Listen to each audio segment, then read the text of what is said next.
Glenn Beck program returns. A few years ago, there was a guy who was watching my television show and listening to the radio show, and I said somebody really needs to take and take the arguments for liberty that our founders did and rewrite them, so we all understand what the founders were saying originally in today's language.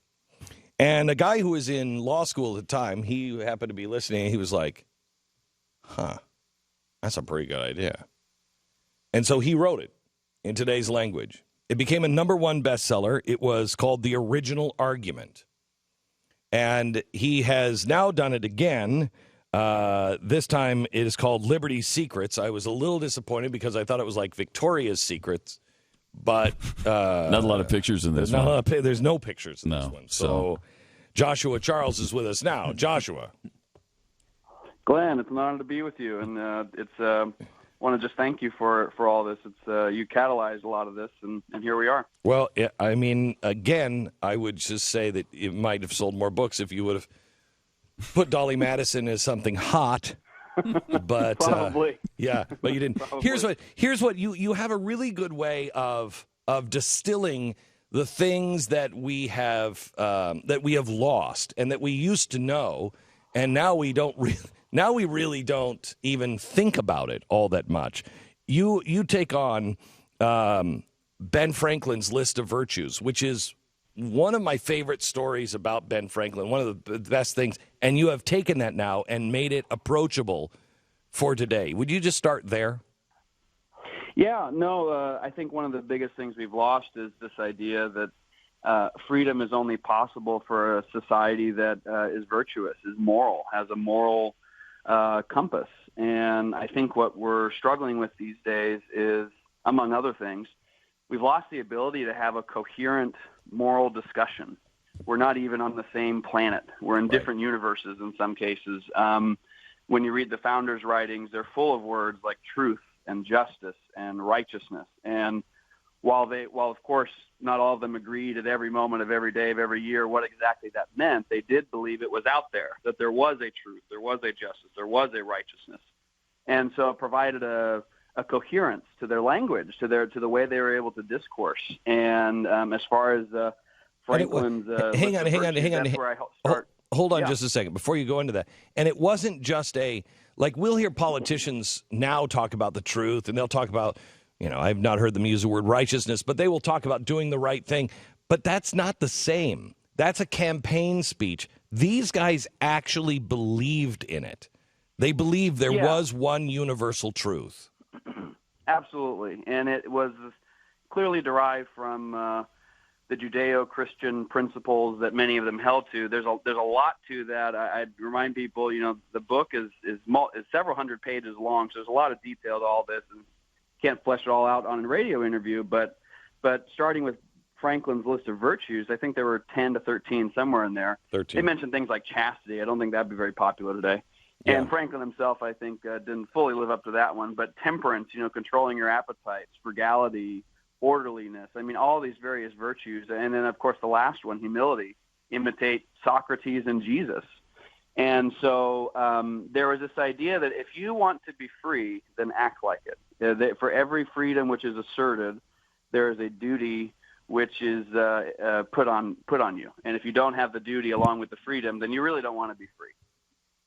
So in your book, you talk about how they foresaw the times that we're living right now. They knew this was going to happen. Yeah. In fact, I think we came a bit later than they expected. I think they expected it to collapse sooner. Yeah, within 50 years.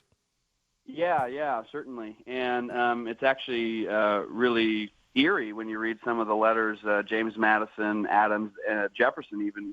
They can see the Civil War coming, and it's very nerve-wracking to them. So, but fortunately, we survived that. But no, there's absolutely amazing things in there about financial collusion, about what we would today call crony capitalism, Explain. about the degeneration in constitutional jurisprudence. Jefferson, Madison, those two in particular, talked a lot about the idea that words mean something. Again, kind of the language corollary of the moral, absolutes. That, there is a moral absolute out there, just in the same sense that words do have meaning. And, they talked about the courts becoming an oligarchy of sorts. They talked about big banks getting into bed with big government. They talked about fiat currency. That was something that John Adams talked a lot about in particular. Said it was the same as robbing Peter to pay Paul. There's a lot more in there on that. They talked about a lot of this. They talked about the degradation in morality. They talked about in your book, you point out, they talk about the two sets of rules, one for the elite and one for everybody else. Yeah, absolutely. Yeah, no, I mean, Jefferson said that if the Constitution became corrupted, if the central government started doing things it was never intended to do, he said it would become the most corrupt government on earth. And I think part of the reason is because the ecosystem that the founder set up, it's a pretty complex system. I mean, Tocqueville, I quote this in the book as well, he said it's frightening how much the Constitution presumes the people over whom it rules to not be ignorant. It's a complicated system. It's not just, there's the government, they can legislate and do whatever they want, like in how it's been in most countries.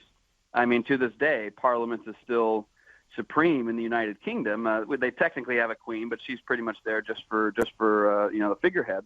But no, the American system is complex, and so as those things started to bleed into each other, it became even more complex. And I think back in the day when we were doing the Federalist Papers, we brought up Federalist 62, where Madison talks about what use are all these laws if people can't even understand them, they can't parse through them, and it essentially does become a set of two rules where those who can afford the lobbyists, the attorneys, the high-powered, expensive personnel to manage their concerns with the government, well, they do get their affairs managed with the government. But what about the rest of us? So, absolutely.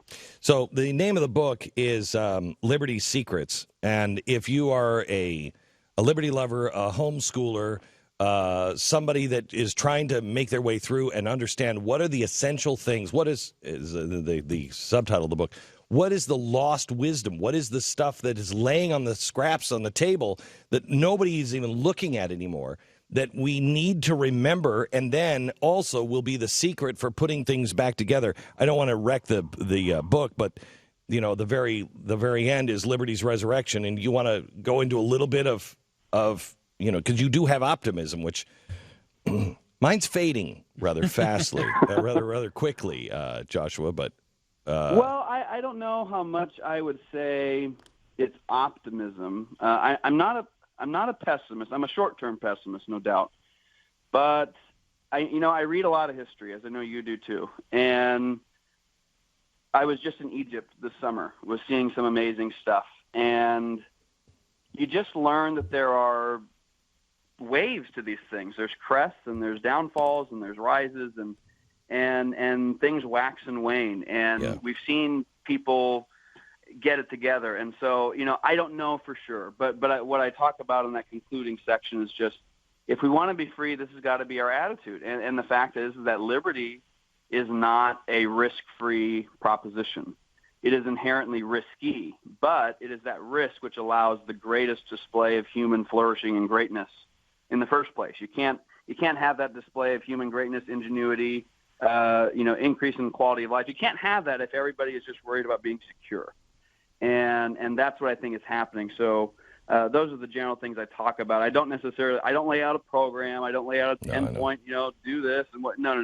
I don't get into contemporary commentary. I get into here are just some principles, and one of them is we've got to be willing to take risks, and liberty has always been a proposition which it has to be defended in every generation, and if it's not, it goes away. And there have been times when it's come back, and our founders knew that, and so who knows? But I hope that is certainly the prognosis for us as well. Joshua Charles, the name of the book is Liberty's Secrets. Liberty's Secrets, available wherever books are sold, but this definitely needs to be on your shelf and well read. Thank you very much, Joshua. I appreciate it. Thank you. God bless. Dennis Prager said this is one of the 3 books. If he had to have, if he could only have 3 books that would explain liberty that he could have to preserve the information that he had. He said this would be one of the 3. Why would he only be able to have 3? Wow. What would happen? What would be the circumstances under which he'd be allowed just 3 Liberty books? He was going to prison. Okay. All right. And they say you can have 3 Liberty books, but not one more. Not one more. Okay. Yeah. And All not right. 2. Not 2. You have to have exactly 3. Mm-hmm. Yeah. All right. Now, what if he could only You guys are really helping. If he could only take one, would it be Liberty Secrets? Do we know that? We don't. We don't know that for sure. We don't know okay. that. So he likes 2 Liberty books better than Liberty Secrets. Or at least as well, and he can't quite decide. Or he doesn't know any other book that's better than this. Right. But he's like, there's top gotta be one. Right, okay. Maybe 2 that are better than that. I will say this.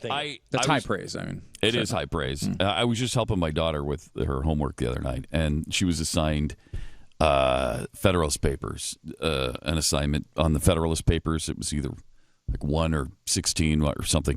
Anyway, I was going over it with her. I love 1 and 16. Yeah, I do. If I only could have, I do too. If you could only have 3 Federalist Papers, which ones would it be? It would be 1 and 16, and then another one. Okay. Yeah. But you start into that, and you see how dense those writings are. Almost impossible. I had forgotten because it's been 10 or 15 years since I read them last. Yes, I did. As a resource, went back to the original argument. The original argument. I didn't have Liberty's Secrets yet, and so it just makes it so much easier. And it's just you can't read them anymore. It's so hard because we don't use that language at all. We barely use any language besides ugh. Ugh. It's what it feels like when you read this stuff from Hamilton. It's really tough to get through. Yeah. You had to bring up Hamilton, didn't you? Is Hamilton one of those? One of the top 3? He wrote most of them. I don't Hamilton like wrote most of them. I know you like him. I do like him. Bastard. I do like him. He was the most big government of the founders, probably. Yeah. But he was the Woodrow Wilson of his age. But, I mean... Thanks for bringing him up. But compared to Woodrow Wilson... Oh, if I had 3 progressives. Here is our sponsor. It's mypatriotsupply.com. Mypatriotsupply.com. By the way,